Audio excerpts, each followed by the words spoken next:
기억이 안 난다면 내가 알려줄까? 너지? 그날 밤 내 방에 숨어든 쥐새끼가 사내가 꼬리 긴 휘파람을 불었다. 야, 이거 얼굴하곤 딴판인걸. 그러니까 그날 밤 누군가 네 방으로 숨어들었단 거야. 그런데 지금 그게 나란 거야.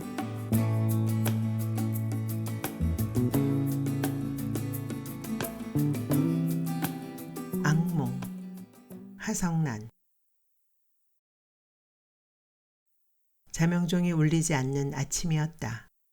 여자는 노래기처럼 둥그렇게 몸을 말고 누워 아래층 거실에 괴종시계가 6번 울리고 멈추는 것을 들었다. 여자를 깨운 것은 동물농장이라는 노래의 한 소절이 반복되는 자명종의 전자음이 아니라 습관과 햇빛이었다. 10개의 손가락이 다지류의 발처럼 머리맡을 설설 기어올랐다. 여자의 두 손이 가 닿은 그곳에서 단단하고 모가 난 차가운 쇠붙이의 감촉은 느껴지지 않았다. 여자는 또래 아이들보다 훨씬 먼저 자명종을 가졌다. 부모님은 늘 바빴다. 여자가 9살이 되었을 때부터 집안엔 여자의 아침잠을 깨워줄 만한 사람이 없었다.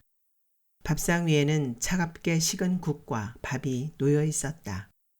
차양 넓은 싸구려 햇빛 가리개를 쓰고 그 위에 수건을 덧쓴 어머니가 땅바닥에 엎드리듯 앉아 잡초를 뽑고 있었다.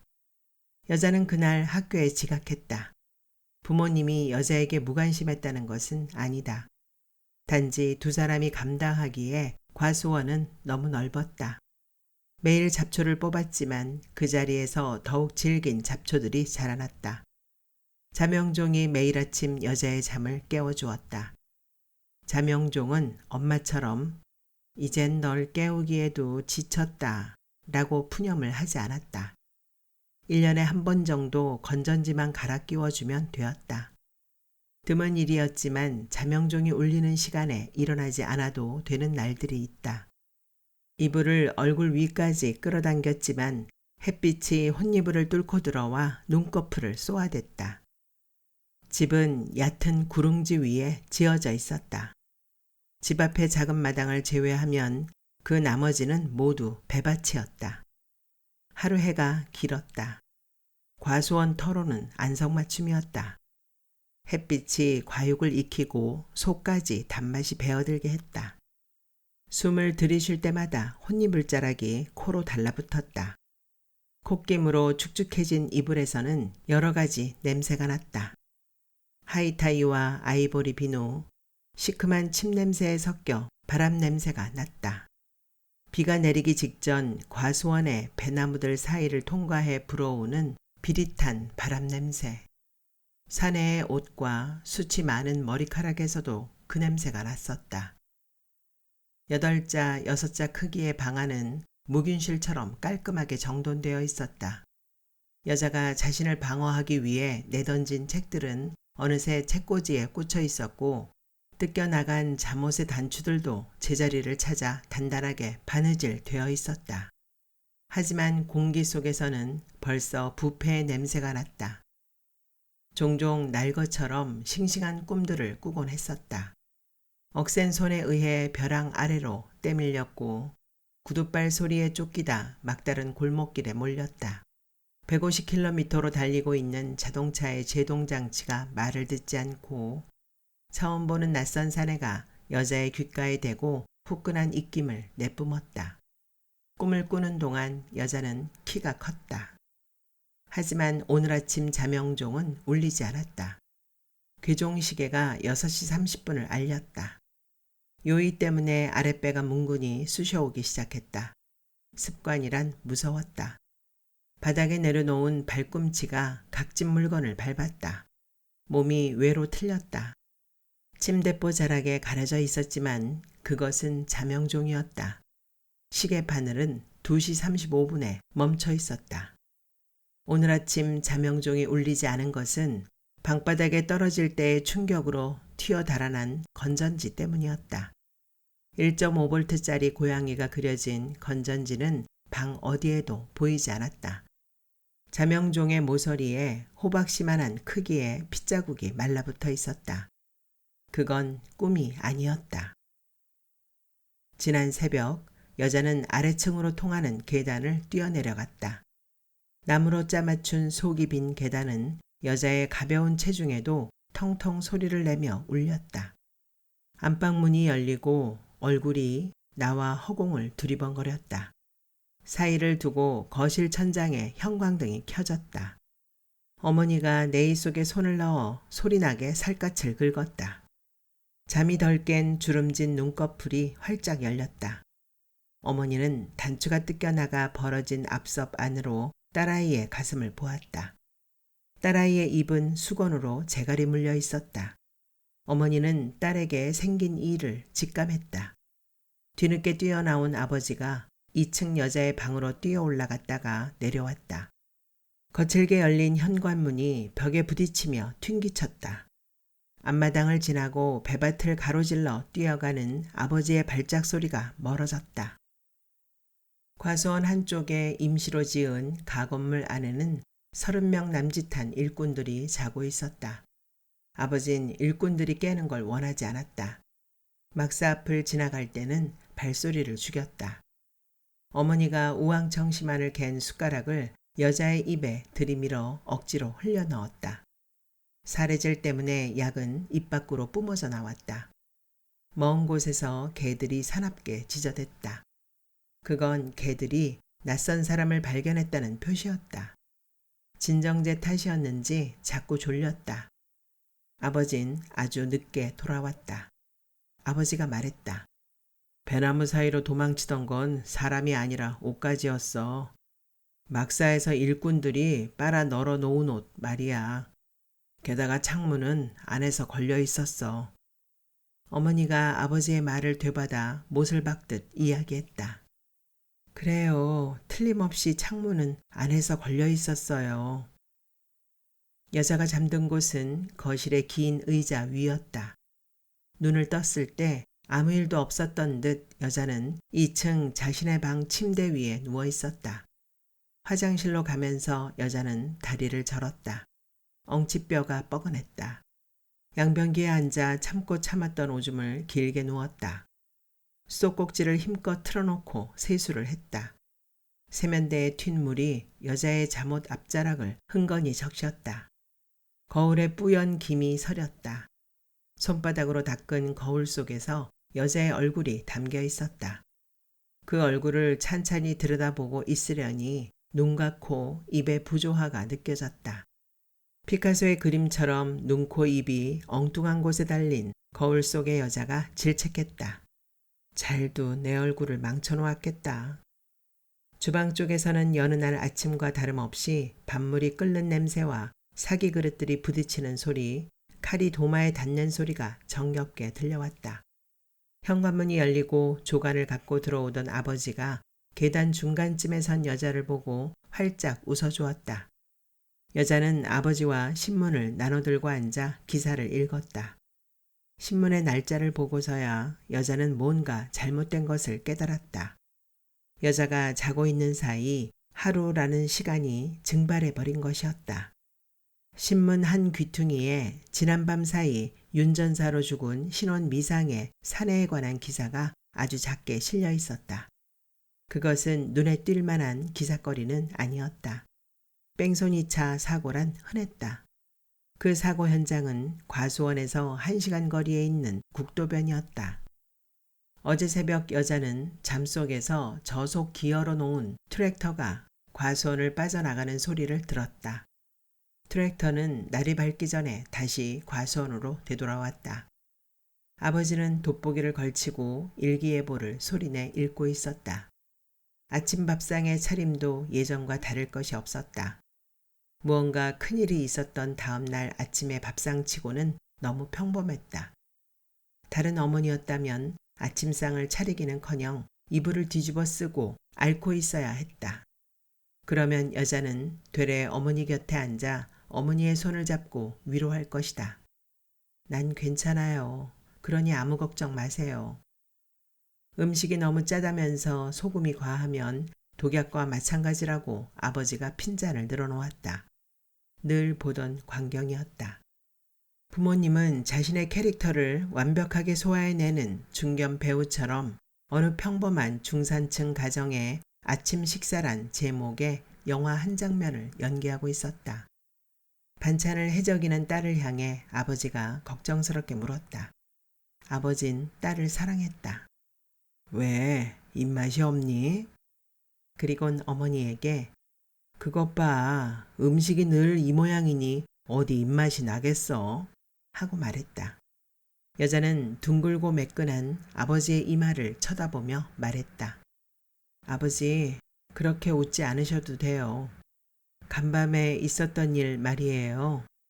부모님이 의아스럽다는 듯 수저를 놓고 여자의 얼굴을 쳐다보았다. 왜? 무슨 꿈이라도 꾼 거야? 아버지도 그 남자를 보셨죠? 배밭 사이로 도망치던 하얀 옷의 사내를 말이에요. 네가 지난밤 뭘 봤는지 몰라도 말이야. 아마 그건 일꾼들이 빨아넣은 옷가지들이겠지. 아니면 술을 먹고 어슬렁거리던 일꾼이었거나.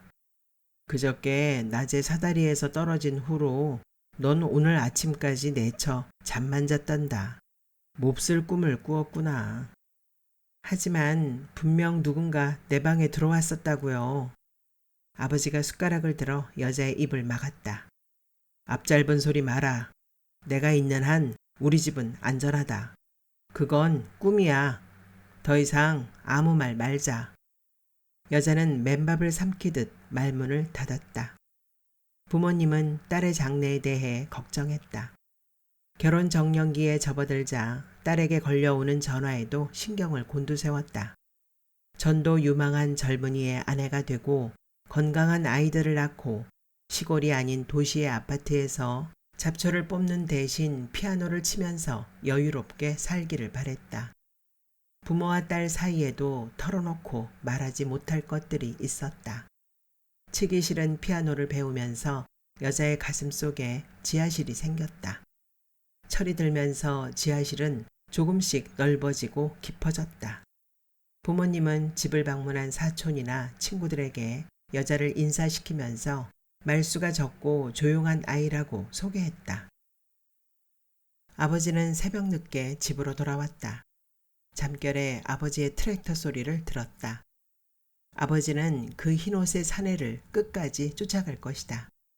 8,000평 넓이의 이 과수원을 아버지는 손바닥 들여다보듯 훤히 알고 있었다. 아버지는 사내가 도망치는 길목에 먼저 가서 사내를 기다렸을 것이다. 이곳 지리가 낯선 사내는 분명 같은 자리를 되돌았을 테고 아버진 그 사내의 등을 향해 곡괭이를 내리쳤다. 사내를 트랙터의 짐칸에 싣고 아버진 인적이 없는 국도변으로 갔다. 행여 사내가 깰세라 라디오를 크게 틀어놓았다. 혼절한 사내는 깨어날 틈도 없었다. 사내의 몸 위를 드라이브 나온 차 한 대가 그대로 통과했다. 꽃이 많이 떨어졌는데요. 어쩌죠? 오늘은 날씨가 좋을 거야. 아버지가 아저씨의 얼굴에 신문을 들이대고 흔들었다. 아저씨가 백태 낀 눈을 숨벅이며 능청을 떨었다. 맨눈에 그 글자가 봐지나요? 형님은 일기예보를 아직도 믿으세요? 작년 여름 우박 생각 안 나요? 우박이 꽃들을 죄다 찢어 놓았잖아요. 내 무릎팍이 바로 기상청입니다. 이렇게 쿡쿡 쑤셔대니. 아저씨를 시작으로 일꾼들이 들이닥치기 시작했다. 백꽃은 열흘 동안 피었다 진다. 꽃이 핀 열흘 동안 화접일을 끝내야 한다. 일꾼들의 머리 위에 백꽃이 떨어져 있었다. 간밤에 비바람이 친 모양이었다. 어느 것 하나 온전한 것이 없었다.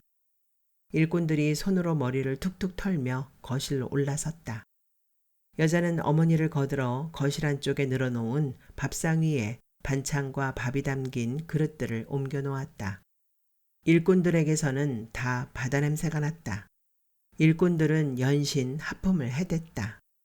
그들은 일이 끝난 초저녁에 일찌감치 읍내에 나가 자정이 지난 후에야 어슬렁거리며 막사로 돌아와 잤다. 그들 중 몇몇은 날이 새기 직전에야 구겨진 옷을 걸쳐 입고 막사로 돌아온다. 눈자위가 충혈되고 머리카락과 모공 속에 밴 살코기 탄 냄새와 여자들의 분냄새가 채 가시지 않았다. 이곳은 배산지로 이름난 곳이었다.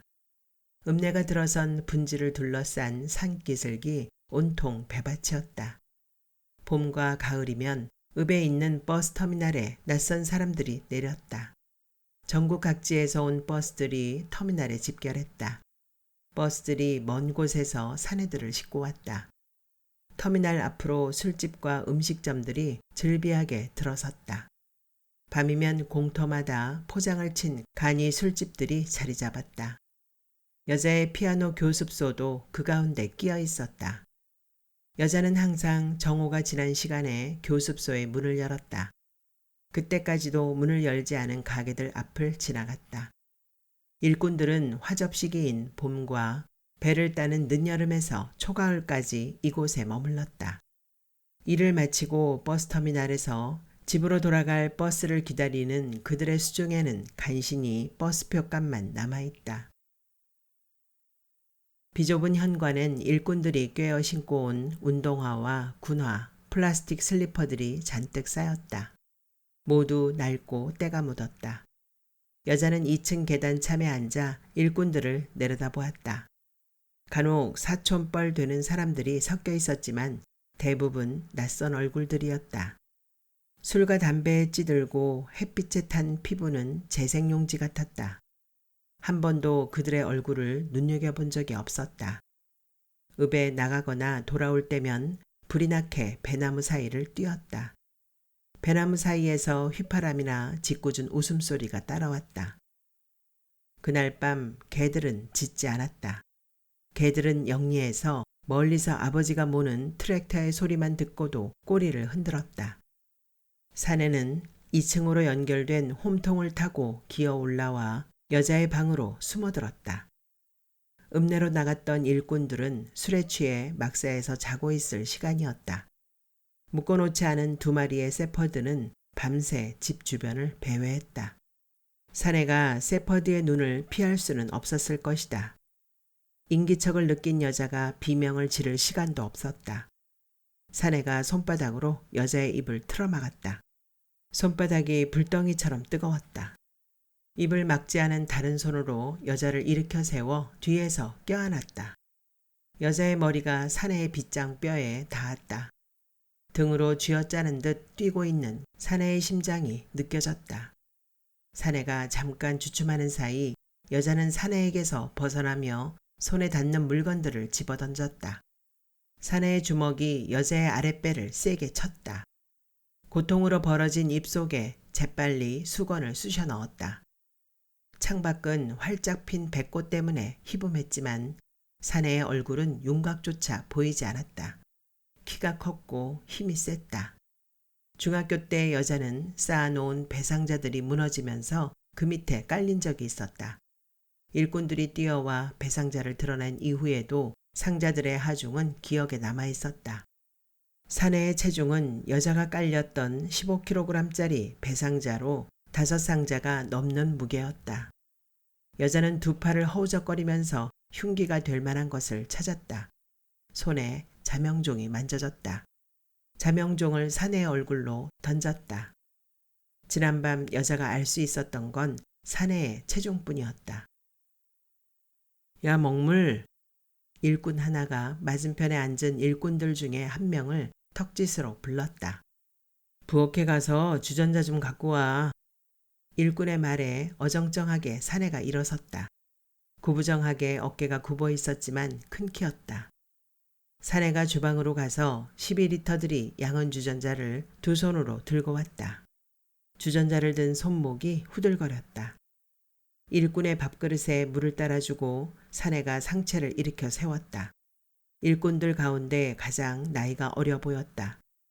하관이 빠른 흰 얼굴에 여자의 시선이 가 닿았다. 사내의 턱 밑에 일회용 반창고가 붙어 있었다. 사내가 벼랑간 고개를 들어 계단에 앉아있던 여자를 보았다. 그 바람에 사내가 들고 있던 주전자의 물이 앉아있던 일꾼의 다리 위로 쏟아졌다. 일꾼이 황급히 일어서며 물을 털었다. 앉아있던 일꾼들이 소리 넘겨 웃었다. 사내도 멋쩍게 웃었다. 제자리로 돌아가 여자에게 등을 보이고 앉은 채 사내는 남은 밥을 먹었다. 옆에 앉은 일꾼 하나가 큰 소리로 웃으면서 가끔 사내의 어깨를 내리쳤다.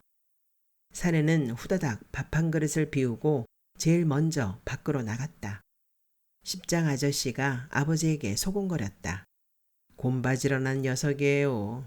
서울서 대학을 다니다 지금은 휴학 중이라나 봐요. 손은 느리지만 꾀는 부리지 않죠. 여자는 배나무 그늘을 지나 막사 쪽으로 걸어가는 사내를 내려다보았다. 사내는 청바지 뒷주머니에 한 손을 찌르고 땅만 보고 걸었다. 구부정한 어깨 때문에 머리통은 보이지 않았다. 막사는 어른걸음으로 10분 거리에 있었다. 여자는 과수원 중간에서 사내의 모습을 놓쳐버렸다. 여자의 시선이 앞에 먼저 도착해 기다렸지만 사내는 막사로 오지 않았다. 배나무 그늘에 숨어서서 오히려 2층 창문가에선 여자를 훔쳐보고 있는지도 몰랐다. 여자는 신장로까지 물결치는 백꽃들을 따라갔다. 백꽃은 더 이상 아름답지 않았다. 마치 하이타이 거품이 둥둥 뜬 개천 같았다. 바느질이 단단하게 된 잠옷의 단추들을 하나씩 당겨보았다. 어머닌 여자가 잠든 사이에 떼어져 나간 단추들을 재빨리 꿰맸을 것이다. 여자의 방은 더 이상 안전한 곳이 못 되었다. 이 창으로 들어오는 것은 햇빛만이 아니었다. 비가 왔다. 백꽃들이 더 많이 떨어졌다. 일기예보엔 오늘 화창한 날씨가 될 거라고 했었다. 아저씨가 쏟아지는 빗줄기를 쳐다보며 말했다. 겁 보세요. 내가 뭘 압디까. 그래도 일기예보를 믿으세요. 비가 그치면 질긴 놈들만 달려있을 겁니다. 그런 꽃엔 졸자리 작은 열매가 아니라 특상품 굵직한 것들만 열리겠죠. 아저씨와 아버지는 오전 내내 바둑을 두었다. 여자는 우산을 받쳐들고 일부러 일꾼들이 머무는 가건물 앞을 지나갔다. 시멘트 건물은 비를 맞아 짙은 회색으로 변해 있었다. 방문이 빠끔히 열려 있었다. 문지방 위에는 일꾼들이 벗어 올려놓은 신발들이 쌓여 있었다. 미처 올려놓지 못한 신발들이 비를 맞고 있었다. 여자는 항상 막사에서 멀리 떨어진 곳으로 골라 과수원을 벗어나고는 했다. 막사 옆에 박아놓은 펌프에서는 늘 찬물이 끌려 올라왔다. 날씨가 서늘한 날에도 일꾼들은 펌프가에서 알몸을 드러내고 목욕을 하고는 했다. 방 안엔 읍으로 나가지 않은 일꾼들이 방바닥에 손으로 머리를 고이고는 눕거나 벽에 기대 앉아 텔레비전을 보고 있었다. AFKN 방송이었다. 장내 아나운서가 격앙된 목소리로 경기를 보도했다. 링 위에 거구의 레슬러들이 올라가 서로 싸우고 있었다. 사내는 습기로 눅눅한 장판에 배를 깔고 누워 건성건성 책장을 넘기고 있었다. 가끔 일꾼들이 소리를 지르면 텔레비전으로 시선을 두었다가 다시 책을 보았다. 사내가 보고 있는 건 원색 화보가 실린 얇은 잡지였다. 일꾼들 중에 한 명이 시선은 여전히 텔레비전에 박은 채 발가락으로 사내의 옆구리를 툭툭 건드렸다. 야, 먹물. 지금 쟤네들이 뭐라고 시부렁대는 거냐? 사내는 웃기만 할 뿐이었다. 일꾼이 사내의 머리통을 쳤다. 대학물 먹은 놈이 이딴 것도 몰라? 다른 일꾼이 오징어 다리를 올공거리면서 말했다. 대학생 좋아하네. 저 자식이 대학생이면 난 대학 교수다. 머리통을 손으로 쓱쓱 문지르던 사내가 막사 밖에선 여자를 발견했다. 짙고 수치 많은 눈썹이 송충이처럼 꿈틀거렸다. 반창고를 뗀 입가에 작은 상처가 벌어져 있었다. 여자는 종종 걸음으로 막사를 지나갔다. 여자는 사내가 혼자 있을 때를 노렸다. 유리창 위를 흐르는 빗물 때문에 길 하나를 사이에 둔 터미널은 아주 먼 곳에 있는 것 같았다. 의자 위에 앉아 다리를 건들거리던 여자아이가 피아노 건반을 주먹으로 내리쳤다. 유리창이 파르르 떨렸다. 잠깐 동안 유리창을 타고 흐르던 빗물결의 흐름이 바뀌었다. 날씨가 흐리거나 비가 오는 날에는 아이들도 몸살을 앓았다. 터미널에 버스가 들어오고 문이 열리면서 승객 두어 명이 내렸다. 승객들은 비를 맞지 않기 위해 터미널 처마 밑으로 뛰어들어갔다. 여자는 아예 의자를 돌려놓고 창밖을 내다보고 있었다. 색색의 우산을 받쳐든 사람들이 종종 걸음으로 가게 앞을 지나쳐갔다. 가끔 우산을 쓰지 않은 사람들이 비에 흠뻑 젖은 채 걸어갔다. 비에 젖은 사람들은 뛰거나 종종 걸음 치지 않았다. 선생님, 여자아이가 어느새 여자 곁에 다가와 서 있었다. 제가 문제 낼게요. 알아맞혀 봐요. 비가 막 내릴 때 말이에요. 걷는 사람하고 뛰는 사람하고 누가 더 비를 많이 맞게요? 교습소 앞으로 트럭이 와서 멈춰섰다. 글쎄, 걷는 사람? 아이가 깔깔거리며 웃었다. 땡, 겉도 몰라요. 뛰는 사람이에요. 뛰면 앞에 내리고 있는 비까지 몽땅 맞으니까요. 푸른색 트럭이었다. 트럭의 짐칸에 새싹 농장이라고 쓰인 글씨가 보였다. 짐칸에 타고 있던 일꾼들이 트럭이 서기가 무섭게 뛰어내렸다. 운전석에 앉아 핸들을 쥐고 있던 사내가 창을 내리고 교습소 안을 들여다보았다. 일꾼들이 먹물이라고 부르던 바로 그 사내였다. 여자와 눈이 마주치자 사내가 눈인사를 했다. 터미널 옆에 공영주차장에 트럭을 주차시키고 난 후 사내는 느릿느릿 일꾼들 뒤를 따라갔다. 목포 식당이라는 간판이 달린 술집이었다. 사내가 들어간 후에도 구슬을 꿰어 만든 차양이 흔들렸다. 선생님, 어디 가신 거예요? 여자아이가 여자의 옆구리를 연필로 찌르며 얼굴을 빤히 쳐다보고 있었다. 그렇구나.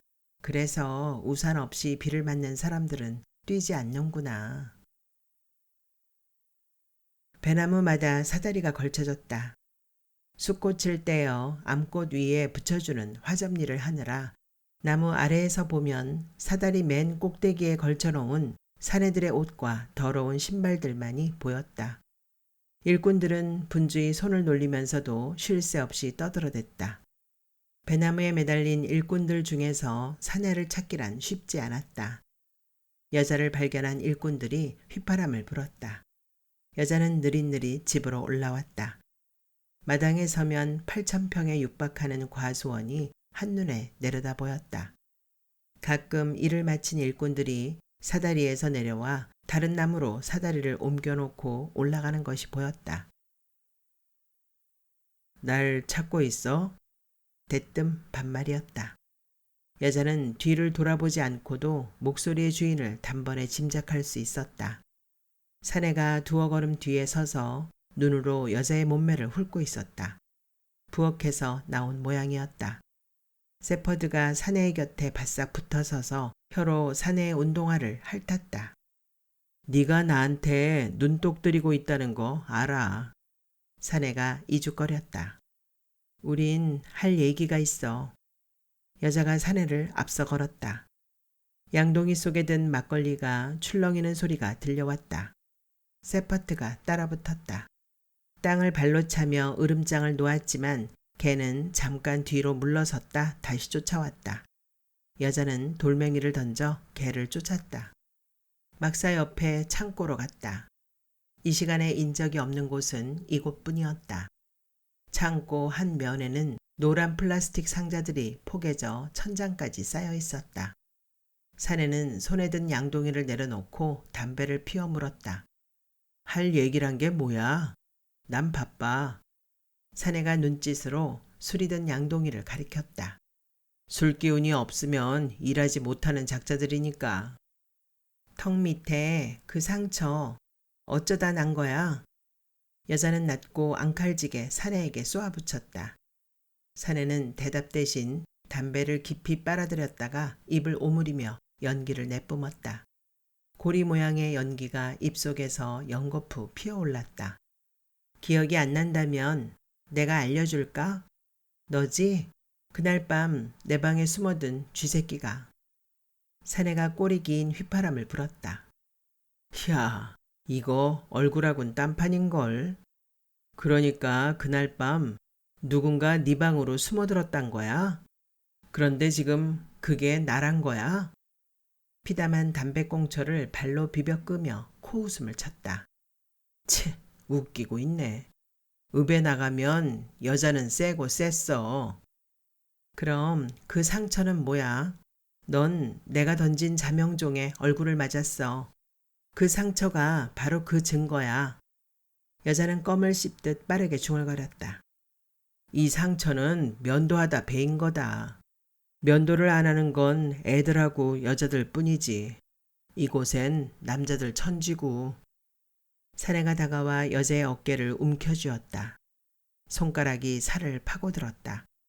사내의 손가락이 피아노 치듯 움직이며 간지럼을 태웠다. 넌 꿈을 꾼 거야. 처녀들은 곧잘 그런 꿈을 꾼다지. 일종의 예행 연습이랄까. 사내는 구석으로 가서 플라스틱 상자를 뒤적였다. 사내가 골라쥔 것은 가위였다. 사내는 주먹쥔 여자의 손가락을 펴고 가위를 쥐어주었다. 다시 그런 꿈을 꾸게 되면 말이야. 그놈의 얼굴을 이 가위로 찔러. 네 말처럼 꿈이 아니라면 그놈의 얼굴에 커다란 상처가 나겠지. 사내는 양동이를 들고 밖으로 나가려다 뒤를 돌아보았다. 너의 꿈 얘기는 아무에게도 말하지 않을 거야. 충고 한마디 할까? 다시는 막사 근처나 배나무 아래에서 어슬렁대지 마. 그치들은 단순한 사람들이거든. 네가 자기를 좋아한다고 오해할 거야. 2층 창문을 타넘는 건 식은 죽 먹기야. 그럼 이번엔 꿈이 아니라 현실이 될 테니까. 사내가 나가자 어디선가 뛰어온 개가 캉캉 짖어댔다. 사내가 개를 얼러대는 소리가 들렸다. 사내가 건넨 가위를 들여다보았다. 끝이 얇고 날카로운 적심 가위였다. 여자는 옷 속에 가위를 숨겼다. 배꽃이 지고 일꾼들은 돌아갔다. 일꾼들을 실은 버스가 터미널을 빠져나갔다. 여자는 피아노 교습소의 창으로 일꾼들이 떠나는 것을 보았다. 술집 주인들이 터미널을 지키고 서 있다가 밀린 외상값을 받기도 했다. 일꾼들이 떠난 읍내는 행락객들이 떠난 유원지처럼 썰렁해졌다. 거리에 내놓은 평상 위에 걸터앉아 술집 여종업원들이 한가롭게 화투패를 뗐다. 공터에 들어섰던 포장마차도 거치고 며칠 후엔 여종업원들도 하나둘 읍을 떠났다. 읍은 다시 조용해졌다. 자명종은 여전히 아침 6시에 잠을 깨워주었고 여자는 오전 내내 싸구려 차양 모자에 수건을 덮어쓰고 김을 맸다. 잡초들은 금방 무성해져서 배나무로 갈 양분까지 빨아먹느라 뿌리가 질겨졌다. 뿌리를 뽑을 때면 덩달아 여자의 몸도 나동그라졌다. 오후가 되면 읍내로 나가 피아노 교습소의 문을 열고 5시가 될 때까지 15명의 아이들을 가르쳤다. 소음에 가까운 피아노 소리가 듣기 싫었다. 막사 안에는 일꾼들이 흘리고 간 물건들이 남아 있었다. 막사의 방바닥은 오른쪽으로 갈수록 경사가 졌다. 비용을 아끼느라 미장이를 쓰는 대신 아버지가 직접 바닥을 발랐기 때문이었다. 소주병 2개가 오른쪽 벽까지 굴러가 뒹굴고 있었다. 사내가 보고 있었던 잡지가 둥글게 말려 있었다. 떼낀 이불과 베개가 쌓인 곳에 화투갑이 있었다. 여자는 신발을 신은 채로 들어가 앉았다. 몸이 기우뚱 오른쪽으로 쏠렸다. 현기증이 났다. 여자는 술집 여종업원이 하던 것처럼 한쪽 다리를 세우고 앉아 바닥에 화투장을 늘어놓았다. 마음 가는 대로 몇 장을 주워들었다. 여자는 화투를 할 줄 몰랐다. 여종업원이 했던 말투를 흉내내어 중얼거렸다. 보자. 달밤에 님을 만나 산보를 하겠구나. 주말이면 아버지의 차를 몰고 서울로 나갔다. 그곳은 여자에게 눈총을 줄 사람들이 없었다. 거리가 훤히 내다보이는 카페 유리창 앞에 앉아 길 가는 사람과 눈을 맞추면서 담배를 피웠다. 선홍색 루즈를 바르고 친구들을 따라 물이 좋다는 나이트클럽을 찾아 한강을 건너기도 했다. 말을 걸어오는 남자와 술을 마시고 스스럼 없이 춤을 추었다. 모든 남자들에게서는 바람 냄새가 났다. 차 안에서 잠을 자고 술이 깨면 집으로 돌아왔다. 자명종은 더 이상 6시에 울리지 않았다. 하지만 여자는 새 건전지로 바꿔 끼우지 않았다. 오후 2시가 넘어서야 교습소에 문을 열었다. 몇몇 아이들이 문 닫힌 교습소 앞에서 여자를 기다리다 되돌아갔다. 장마가 시작되었다. 우산을 챙기지 못하는 날이 많았다. 비를 고스란히 맞고 버스 정거장까지 걸어갔다. 여자의 곁으로 책이나 손바닥으로 머리를 가린 사람들이 뛰어갔다. 비가 여자의 머리카락과 속옷까지 흠뻑 적셨다. 읍내는 아주 작은 곳이었다. 새싹 농장집 외동딸이 비를 흠뻑 맞고 정신 나간 여자처럼 거리를 휘젓고 돌아다니더란 소문이 났다. 아이들이 서서히 줄었다. 텅 빈 교습소에 나가 하루 종일 거리를 내다보았다. 터미널에 낯선 사람들이 하나둘 내리기 시작했다.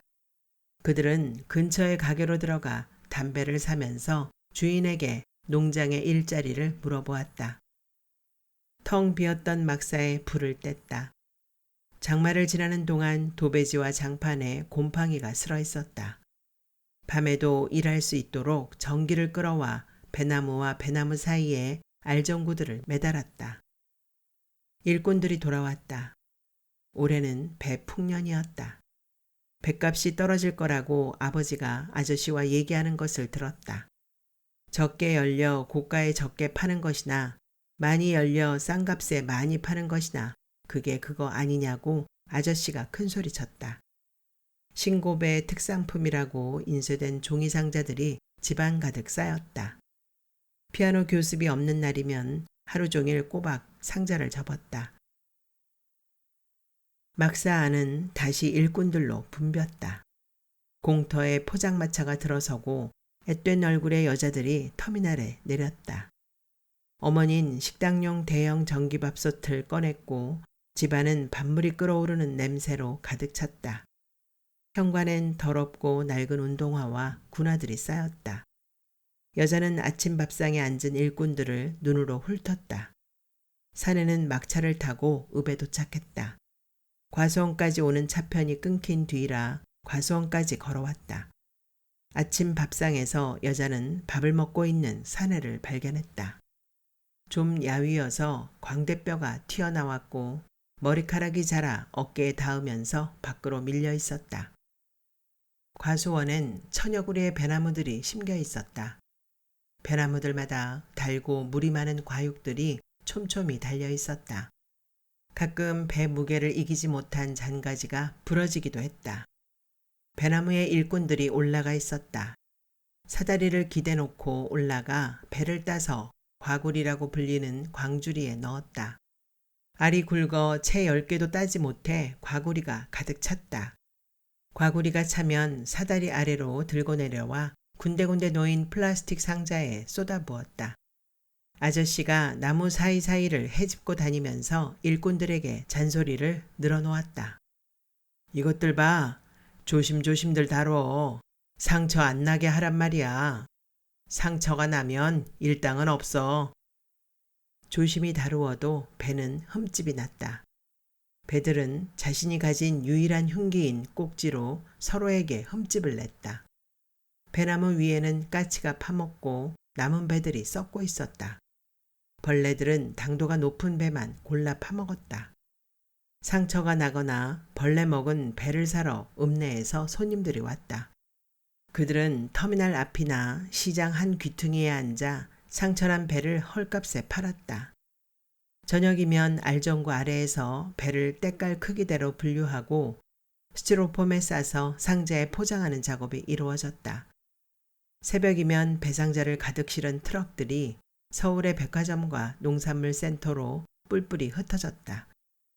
배나무 아래를 지날 때면 일꾼들이 여자를 향해 휘파람을 불었다. 종종 걸음치거나 뛰지 않았다. 휘파람 소리 따윈 아무렇지도 않았다. 가끔 늦은 밤 짐칸에 일꾼들을 태운 트럭이 과수원으로 돌아왔다. 휘청거리는 그림자들이 사라진 후에도 욕설과 유행가 가락이 방까지 실려왔다. 사내가 2층 여자의 방으로 숨어든 것은 새벽 2시가 넘어서였다. 사내는 밤고양이처럼 발작 소리도 없이 가뿐하게 여자의 방 발코니로 숨어들어와 창문을 밀쳤다. 창문은 안에서 잠겨있지 않았다. 사내는 침대에 누워 자고 있는 여자에게로 다가갔다. 자고 있던 여자의 눈꺼풀이 열렸다. 사내가 수건을 들이대자 여자가 가볍게 고개를 저었다. 사내가 주춤거리며 한 발짝 물러섰다. 여자가 나지막하게 중얼거렸다. 비에 젖은 사람은 뛰지 않아. 15kg짜리 배상자로 5상자의 하중이 여자의 몸 위에 실렸다. 사내의 몸에서 바람 냄새와 함께 술 냄새가 풍겼다. 사내가 여자에게 입을 맞추었다. 어둠 속에서 사내의 등 위로 올라온 여자의 손이 포물선을 그리며 떨어졌다. 사내가 침대 아래로 고꾸라졌다. 여자는 침대 아래에 숨겨두었던 삽자루로 사내의 머리를 내리쳤다. 사내는 꼼짝하지 않았다. 사내의 등에는 사내가 건네주었던 적심 가위가 박혀 있었다. 등 위로 솟은 가위의 손잡이는 마치 태엽 장치처럼 보였다. 태엽을 돌렸다 놓으면 사내가 로봇 인형처럼 드르륵 춤을 출 것 같았다. 여자는 사내의 두 다리를 잡아 끌고 계단으로 갔다. 사내의 머리통이 계단의 수지판에서 디딤판으로 곧장 떨어지면서 맨 마지막 계단까지 훑고 내려갔다. 살갗 위로 땀방울이 맺혔다. 거실과 안방 쪽은 조용했다. 마당에 세워놓은 외발 수레를 끌고 왔다. 외발 수레에 실을 때 사내가 앓는 소리를 냈다. 여자는 들고 있던 삽으로 사내의 얼굴을 내리쳤다. 신음소리가 그쳤다. 외발 수레에 삽도 던져 넣었다. 여자는 외발 수레를 밀며 과수원을 가로질러 갔다. 일꾼들의 막사는 피해갔다. 수레 밖으로 나온 사내의 머리와 두 다리가 바퀴가 돌뿌리에 걸릴 때마다 들썩였다. 가끔 인기척이 느껴질 때면 멈춰서서 어둠을 노려보았다. 바람에 배가 떨어지는 소리였다. 썩은 배들이 발에 밟히며 터졌다. 그제서야 신발을 신지 않은 것이 생각났다. 수레는 자꾸 여자의 생각과는 다른 방향으로 달아났다. 수레가 다른 곳으로 갈 때마다 여자는 일꾼들처럼 나지막하게 거친 욕설을 내뱉었다. 집이 멀어졌다. 어두웠지만 과수원 안은 손바닥 들여다보듯 익숙했다. 배나무가 끊기고 산중턱이 나타났다. 그곳은 이미 배를 딴 곳이었다. 배를 딴 나무 앞을 어슬렁거릴 사람은 없었다. 삽으로 구덩이를 파내는 일은 쉽지 않았다. 삽 끝은 흙 부스러기만 튀겨날 뿐이었다. 수레 속에서 사내는 유모차에 누운 아기처럼 곤히 자고 있었다. 여자는 자신이 파놓은 구덩이까지 수레를 밀고 가 수레를 기울였다. 사내의 몸이 구덩이 속으로 떨어졌다. 구덩이는 너무 작고 얕았다. 구덩이를 파낸 흙으로 겨우 사내의 두 다리만 덮을 수 있었다. 흙으로 가리지 못한 부분은 배나무 잎을 쓸어 모아 덮었다. 아버진 꿈이라고 했지만 그건 꿈이 아니었어요. 제 손에 묻은 흙을 보세요. 전 그 사내가 시키는 대로만 했을 뿐이에요. 꿈이라면 가위는 제 가슴을 뚫었을 거예요. 부모님은 딸아이의 눈이 발광체처럼 빛을 내뿜는 것을 보았다. 손바닥엔 물집이 졌고 발톱이 부러진 발가락에서 피가 흐르고 있었다. 부모님은 딸아이를 따라 나섰다. 앞마당엔 여자가 끌고 온 외발 수레가 놓여 있었다. 수레 속에 삽과 전정가위가 들어있었다. 가위 끝에는 피가 묻어 있었다. 가위가 등에서 빠져나와 수레 안에 떨어져 있는 것으로 보아 그렇게 깊게 찔린 것 같지는 않았다. 아버진 가위를 빈 계집 속에 던져 넣었다. 산머리가 위를 향하게 하고 가슴께에서 움켜쥐었다. 과수원 안은 너무도 익숙해서 플래시는 필요 없었다. 플래시 불빛 때문에 일꾼들이 깰 수도 있었다. 여자는 어둠을 두 팔로 휘저기면서 배나무 사이를 뛰어갔다. 뛰어가면서도 격앙된 목소리로 떠들어댔다. 전 죄가 없어요. 가위를 준 건 바로 그 남자였어요.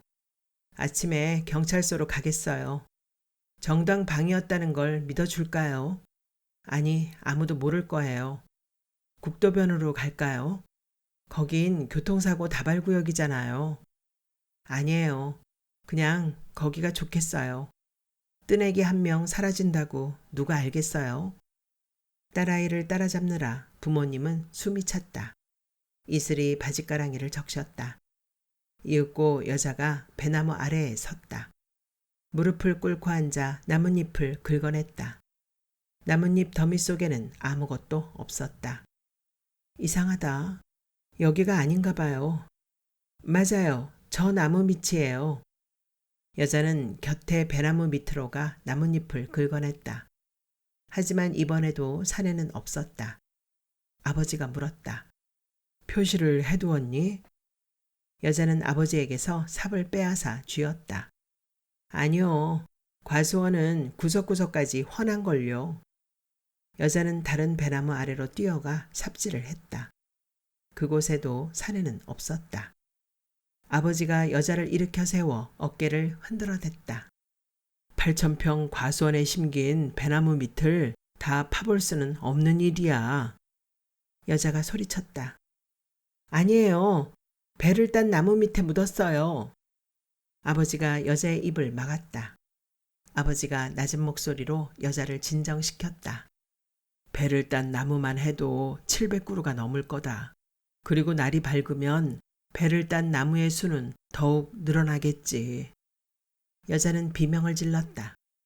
아버지의 손바닥에 갇혀 비명은 소리로 터져나오지 못했다.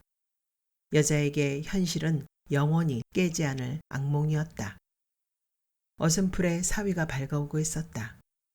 이제 얼마 후면 일꾼들이 잠에서 깰 시간이었다. 아버지가 여자의 뒤에 선 어머니와 모종의 눈길을 교환했다. 어머니가 텅 빈 구덩이를 가리키며 걱정스러운 듯 여자에게 말했다. 이것 좀 보렴. 얘야, 이건 전부 꿈이란다. 꿈. 그러니 이제 제발 꿈에서 깨어나렴.